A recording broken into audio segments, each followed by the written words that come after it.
আপনাদেরকে বানিয়ে দেখাবো অনুষ্ঠান বাড়ির স্টাইলে মুড়ি ঘন্টর রেসিপিটা তৈরি করার জন্য প্রথমেই দুটো রুই মাছের মাথাকে ভালো করে ধুয়ে সামান্য নুন ও হলুদ গুঁড়ো মাখিয়ে রেখেছি। আপনারা রুই মাছের পরিবর্তে কাতলা মাছের মাথাও ব্যবহার করতে পারেন। গ্যাস অন করে কড়াই বসিয়ে দিয়ে দিয়েছি 5 টেবিল চামচ সরষের তেল। তেল গরম হয়ে গেলে নুন হলুদ মাখিয়ে রাখা মাছের মাথাগুলিকে তেলে দিয়ে দিচ্ছি। কিছুক্ষণ অপেক্ষা করার পর তলার সাইডটা হালকা ভাজা হয়ে গেলে সাবধানে উল্টে দিচ্ছি অপর সাইডটা ভাজার জন্য। মাছের মাথাগুলিকে খুব ভালো করে কড়া করে ভেজে নিতে হবে, কারণ মুড়ি ঘন্ট বানানোর সময় মাছের মাথা যদি হালকা ভাজা হয় তাহলে আঁশটে গন্ধ থেকে যাবে, তাই মাছের মাথাকে খুব ভালো করে ভেজে নিতে হবে। দেখুন খুব কড়া করে ভাজা হয়ে গেছে। এইবারে তেল ঝারিয়ে তুলে নিচ্ছি। আবারও কড়াই বসিয়ে দিয়ে দিলাম 2 টেবিল চামচ সরষের তেল। তেল ভালো মতন গরম হয়ে গেলে দিয়ে দেব একটি বড় সাইজের আলুকে ডুমো টুকরো করে কেটে রেখেছিলাম। সেই আলুর টুকরোগুলিকে বেশ লালচে করে ভেজে নিতে হবে। মুড়ি ঘন্ট বানাতে গেলে সরষের তেলেই বানাবেন, এতে টেস্ট খুব ভালো হবে। দেখুন আলুর টুকরোগুলি লালচে করে ভাজা হয়ে গেছে। আলুর টুকরোগুলিকেও তেল ঝারিয়ে তুলে নেব। ওই একই তেলে ফোড়নের জন্য দিয়ে দিলাম একটি তেজপাতাকে 2 টুকরো করে, 2টো লবঙ্গ, 2টো ছোট এলাচ, 1 টুকরো দারুচিনি আর সামান্য জিরা। ফোড়নকে কয়েক সেকেন্ড ভেজে নেওয়ার পর ফোড়ন থেকে মিষ্টি সুগন্ধ বেরোতে শুরু করলে দিয়ে দিচ্ছি একটি মাঝারি সাইজের পেঁয়াজ কুচি। পেঁয়াজকে হালকা ভেজে নেব, খুব বেশি ভাজার দরকার নেই।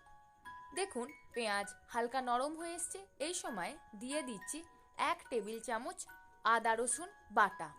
আদা রসুনের যে কাঁচা গন্ধ আছে সেটা চলে না যাওয়া পর্যন্ত ভালো করে ভেজে নেব।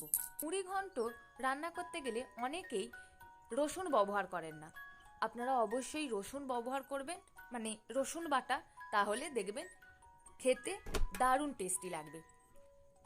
1-1.5 মিনিট মতন আদা রসুনকে ভেজে নেওয়ার পর আদা রসুনের কাঁচা গন্ধ চলে গেছে। এইবারে দিয়ে দেব 1/2 চা চামচ হলুদ গুঁড়ো, স্বাদ অনুযায়ী লঙ্কা গুঁড়ো, 1 চা চামচ ধনে গুঁড়ো, 1 চা চামচ জিরা গুঁড়ো। কালারের জন্য দিয়ে দেব 1/2 চা চামচ কাশ্মীরি লাল লঙ্কার গুঁড়ো। মশলা যাতে পুড়ে না যায় তার জন্য দিয়ে দিলাম সামান্য পরিমাণে জল। এইবারে গ্যাসের আঁচ মাঝারিতে রেখে মশলাকে খুব ভালো করে কষিয়ে নিতে হবে। মশলা কষানোর ওপর এই মুড়ি ঘন্টের টেস্ট অনেক অংশে নির্ভর করে, তাই মশলা কষানোটা খুব ভালো করে করতে হবে। মোটামুটি 2-3 মিনিট মতন মশলাকে কষিয়ে নেওয়ার পর দিয়ে দিচ্ছি আগে থেকে ভেজে রাখা আলুর টুকরোগুলি। আলুকেও মশলার সঙ্গে খুব ভালো করে কষিয়ে নেব। 1-1.5 মিনিট মতন আলুকে মশলার সঙ্গে কষিয়ে নেওয়ার পর দিয়ে দেব 1 কাপ পরিমাণে বাসমতি চাল। এই বাসমতি চালকে আমি 2 ঘন্টা আগে জলে ভিজিয়ে রেখেছিলাম।